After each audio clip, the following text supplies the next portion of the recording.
brand assets, things you need. It's like you found your product, you found where it's going to come from, but you need things now in order for it to come to fruition. Talk more about that. Yeah, so one of the things you need to come up with is a brand name, right? I like to keep it where it is related to what we're selling, obviously.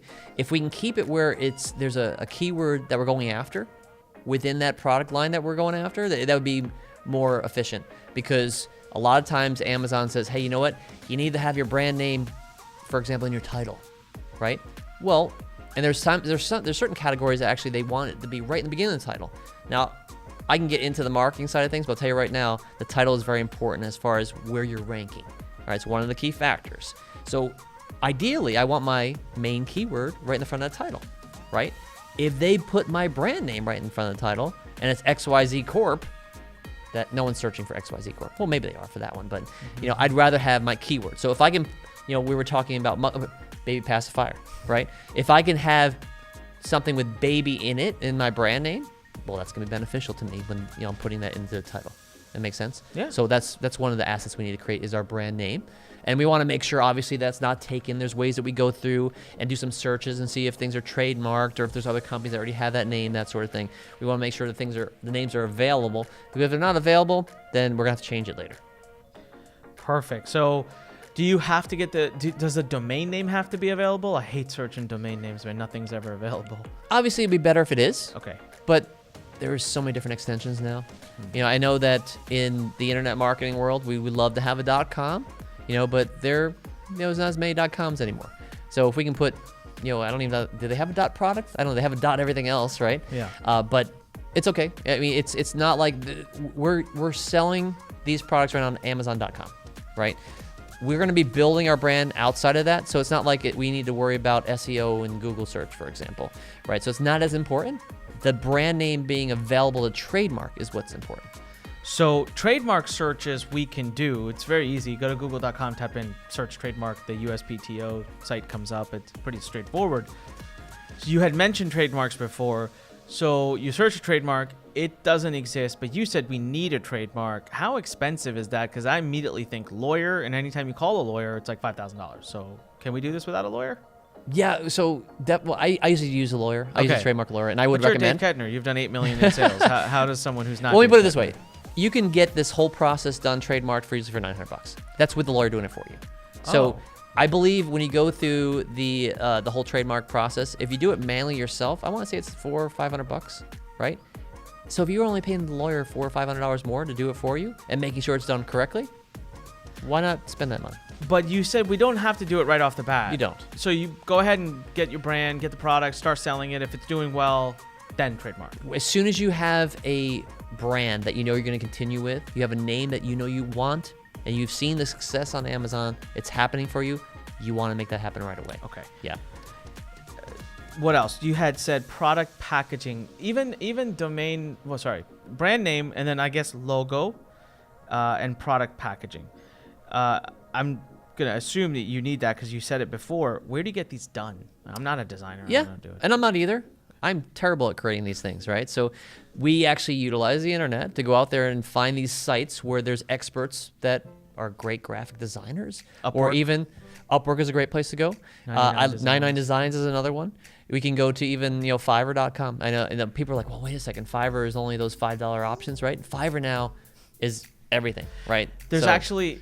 On Fiverr, there's nothing $5 anymore. That's right. That's the crazy part. Like it's everything but $5. Right. Used to be. Still love Fiverr. Hats off to you, Fiverr. But it used to be a lot of junk in the beginning. Like you would never go get a logo made for $5, and you get back what you pay for, right? Yeah. But no, there's plenty of options out there to make that happen.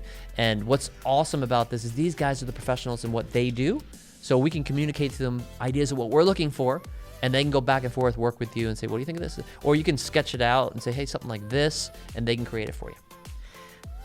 Any other brand assets? Pictures. You had mentioned pictures before of your product because that's a big part of the Amazon listing.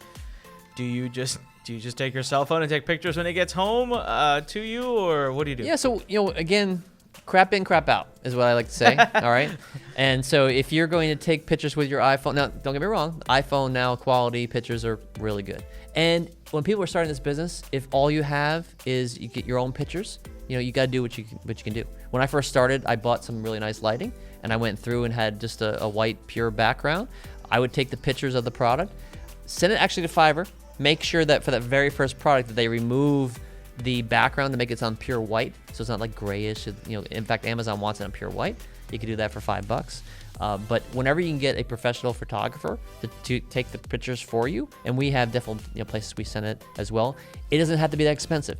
It could be anywhere, $75 to $100. They can get all your pictures made for you, and that can include some lifestyle shots of your product in action too. Where do you find these photographers? Again, same sites we already mentioned, Upwork same places. Okay. And then as you get more into this business, you might want to put more money into your photography for your product images, because it's the first thing that the customers see on Amazon, and you want to stand out. It's very important. Really interesting. I didn't realize that you could get professional photography or products done for so little. And one thing I found, I wanted to get your feedback on Amazon now, they have these little kits, these little booths, product booths that create that infinite white background. They're like $50. Yeah. Is that good, bad? I mean, we bought one a long time ago to take pictures of my book. Yeah, that's a way of doing it. Okay. But again, you have these, like I said, on Fiverr. You have people that if you go to on Fiverr.com and you do remove white background, you can do like 5 to 10 pictures, and you can give it to them on whatever background, and they'll put it on pure white for you. So yeah, you can do that first. And so when I first started this business, I always say that I started very ghetto. I did. We were in a place that we had to make sure that we were being as efficient as possible, because we didn't have as many funds. And so maybe the people who listen to this call, they might be in the same boat, right? I actually bought a piece of white construction paper, I think maybe 2 pieces. So I put the product down, took the picture I had a nice camera though. I had a Canon Rebel camera. But again, the iPhones nowadays can take a nice picture. You get those pictures, you give it to someone on Fiverr, and they can redo it and make it nice for you for $5. So if that's where you need to start there. That is awesome. You did say, right, $500 to $1,000, someone can be in business, and now we're giving you, come on, this is awesome. You got to give Dave some love here. This is really awesome. Hey, if you're watching this on YouTube, by the way, do me a favor, leave a comment below, click the thumbs up, hit subscribe, do something, show Dave some love, and leave a comment thanking him, because this is tremendous content that we're getting. That's just actionable, meaty content. What other brand assets do we need? Anything major? Not major. I mean, you need to obviously create your listing on Amazon. And so we talked about images being the first thing that attracts them, right? We talked about the title being, a keyword rich, that obviously we have to know to do some keyword research to be able to put the right keywords in there. If we go off the wrong keywords, it doesn't matter if we're getting traffic, we need sales, right? So I always say we need converting keyword traffic. We don't want browsing keyword traffic. We want converting, people that are actually buying. That's important, right? We also need to then convince those people that land on our page to buy our product. So what do we need? Sales copy. I love copywriting. Right? So, did I just come up? I just get very excited about copywriting. And you were saying too, Learn Nation has some of these, great copywriting courses you can go through and very cheaply and learn how to write it yourself even. Copywriting Academy. Little plug. Just a little bit. All right, awesome. Yes, it's funny because no matter what entrepreneur I talk to, no matter what kind of business model they're doing, copywriting always comes up. Yeah, it's a core skill needed for any business. It's one of the I'm sorry for interrupting, but it's one of the biggest problems I see in sellers these days. They're so focused on getting more people to the listing, but their conversion is terrible, right? But they think, hey, the more people I can get to my listing, the more sales I'm gonna make. Okay, yeah, it's true, but if you make some changes in your copy, and you start focusing, this is the key. If you guys want to write this down, this is very important. My wife is so good at this. She has taught this to our students, and the success rate has been incredible.